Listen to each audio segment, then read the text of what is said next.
नमस्कार विद्यार्थी मित्रांनो, कसे आहात? अभ्यास करताय ना? चला तर आज आपण कथा लेखन याचा जो अभ्यास सुरू केला आहे त्याचा पुढील भाग पाहू. आपल्या प्रश्नपत्रिकेत 5 गुणासाठी येणारा हा प्रश्न आहे. पण कथा लेखन आपल्या नेहमीच्या प्रकारात न करता वेगवेगळ्या 5 प्रकारामध्ये कथा लेखन विचारले जाते. त्यापैकी आता मी रेड कलरमध्ये जे हायलाईट केले आहे त्यापैकी कथा बीजावरून कथा लेखन, दिलेल्या शब्दावरून कथा लेखन, मुद्द्यावरून कथा लेखन या 3 भागाचा अभ्यास आपण केलेला आहे. आता शीर्षकावरून कथा लेखन कसे करायचे ह्याचा अभ्यास या व्हिडिओमध्ये आपण करू.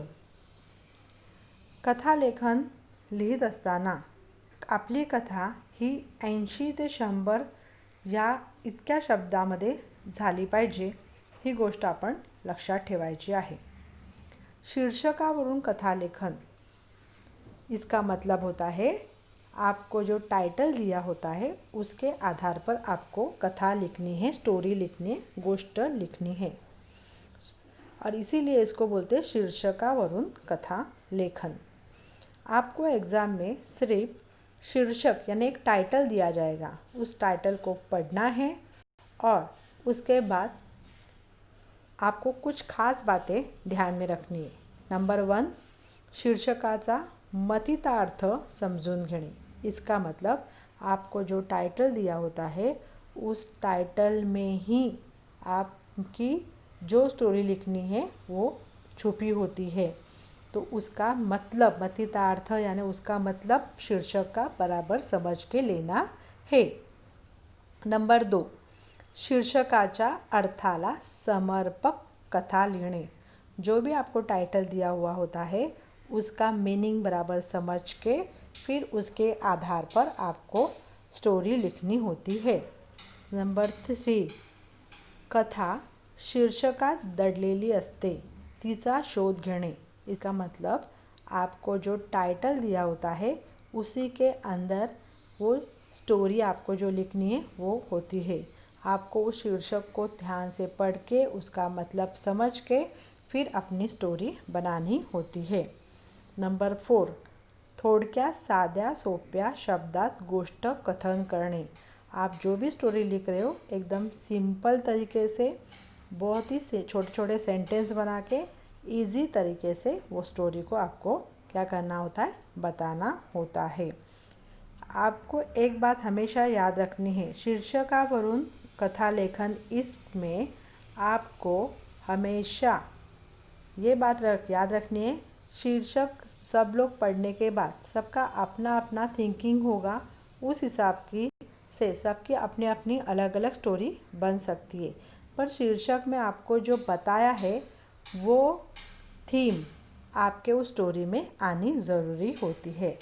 तो चलो अभी इस स्टोरी में क्या बताया है आपको, ऐसे ही अशी झाली फजिती, इसी पैटर्न में शीर्षक दिया जाएगा, टाइटल दिया जाएगा. अभी अशी झाली फजिती, फजिती का मतलब होता है कि इसका कैसे मजाक हो गया है इसका, इस तरह से. हाँ, तो ये वर्ड्स को ध्यान में रखो, उसको लेके आपको स्टोरी थोड़ा क्या करना है, सोचना शुरू करना है कि फजीती हुई कोई घटना आपको याद करनी है और उसके द्वारा वो फजीती को आप लिखोगे तो आपकी स्टोरी हो जाती है और इसी को बोलते हैं शीर्षकावरून कथा लेखन. अभी स्टोरी देखो यहाँ कैसे बनाई है, एकदम सिंपल इजी टाइप से हम लोग को स्टोरी बनानी है. स्टोरी हमेशा कौन से टेंस में लिखनी है, भूतकाळ, पास्ट टेंस में स्टोरी लिखनी है. एका जंगलात एका झाडावर एक कावळा राहत होता. जंगलात भटकंती करून जे मिळेल त्यावर तो अपनी गुजराण करीत असे. एक जंगल में एक कौवा रहता था और वो जंगल में घूम के होने के बाद जो भी उसको मिल जाता था उस पे उसका गुजारा करता था. एक दिवस सबंध जंगलात हिंडला, त्याला काहीच खायला मिळाले नाही. तो उन्हात भटकला, त्याने बरेच शोधाशोध केली पण खायला काही मिळाले नाही. शेवटी तो जंगलाबाहेर आला. तिथे काही घरांची वस्ती होती. अभी क्या हुआ, एक दिन वो पूरे जंगल में पूरा दिन घूमा, हाँ धूप में घूमा, फिर भी उसको कुछ भी खाने को मिला नहीं. फिर जंगल में ढूंढने के बाद वो एक जंगल से बाहर आया. वहाँ लोगों की वस्ती थी, जहाँ लोग रहते थे. कावळा भुकेने व्याकुळ झाला. तो वस्तीच्या भोवती घिरट्या घालू लागला. काव काव करण्याचीही त्याच्याकडे शक्ती नव्हती. इतक्यात तो एका घराच्या खिडकीत आला. त्याला एक भाकरीचा तुकडा दिसला. त्याने लगेच तो मिळवला. मोठ्या आनंदात तो जंगलाच्या दिशेने उडू लागला. अभी क्या हुआ, उसको बहुत भूखे ने व्याकुळ होना, व्याकुळ यानी बहुत उसको भूख लगी थी. फिर वो जो लोगों की वस्ती थी उसके ऊपर वो ऐसे थोड़ा घूमने लगा. घिरट्या घातल्या त्याने. काव काव ऐसे आवाज़ करने को भी उसमें ताकत नहीं थी. फिर एक खिड़की के पास, घर के पास जो खिड़की थी, उस खिड़की में उसको एक भाकरी का टुकड़ा मिला. उसको उसने लिया और वो खुशी से जंगल की तरफ उड़ते गया. तो जंगलात आला. एका झाडावर बसला. भाकरीचा तुकडा खायला सुरुवात केली. इतक्यात एक कोल्हा तेथे आला. अभी क्या हुआ, जंगल में आने के बाद एक पेड़ के ऊपर जाके बैठ गया. अभी वो भाकरी जो उसको मिली थी, उसको बहुत भूख लगी थी, तो कभी वो भाकरी खाए ऐसे उसको हुआ था. कि तभी वहाँ कौन आ गया, एक कोल्हा, फॉक्स आ गया. कोल्ह्याने आज जंगलाला प्रदक्षिणा घातली असली तरी त्याला खायला काही मिळाले नव्हते. वो फॉक्स पूरे जंगल में प्रदक्षिणा यानी पूरे जंगल में घूमा, फिर भी उसको कुछ भी खाने को नहीं मिला. तोही भुकेला होता, उसको भी बहुत भूक लगी थी. त्याने अधाशीपणे कावळ्याच्या चोचीतल्या भाकरीच्या तुकड्याकडे बघितले. वो एक शक्कल लढवली. अभी उसको इतनी भूख लगी थी, तभी उसका ध्यान क्या गया, उस कौवे के चोच में जो भाकरी का टुकड़ा था वहाँ. और फिर उसने क्या की, एक शक्कल यानी एक आयडिया लगाई. क्या लगाई आयडिया, कोल्हा झाडाखाली उभा राहिला व कावळ्याची स्तुती करू लागला. कावळे दादा, तुमचा आवाज खूप गोड आहे. सगळ्या प्राण्यांना तुमचा आवाज खूप आवडतो. मी तुमचा आवाज ऐकण्यासाठी तुम्हाला शोधत इथे आलो आहे. तुमच्या मधुर कंठातून आता एक तान तरी ऐकवा. अभी फॉक्स ने क्या किया, वो पेड़ के नीचे खड़ा होकर उस कौवे की तारीफ करने लगा, स्तुति करने लगा. उसने क्या बोला कि आपका आवाज़ बहुत मीठा है. सारे प्राण्यांना, एनिमल्स को आपका आवाज़ बहुत पसंद है और इसीलिए मैं आपका आवाज़ सुनने के लिए पूरे जगह ढूंढ के आपके पास आया हूँ. तो आपके मधुर कंठ से एक सुरेल ऐसे कुछ सुनाविए ना, ऐसे उसने कहा. एवढी स्तुती ऐकून कावळा हुरळून गेला. त्याने ताण घेण्यासाठी तोंड उघडले. तोच त्याच्या तोंडातली भाकरीचा तुकडा खाली पडला. धूर्त कावळ्याने स्वार्थ साधला.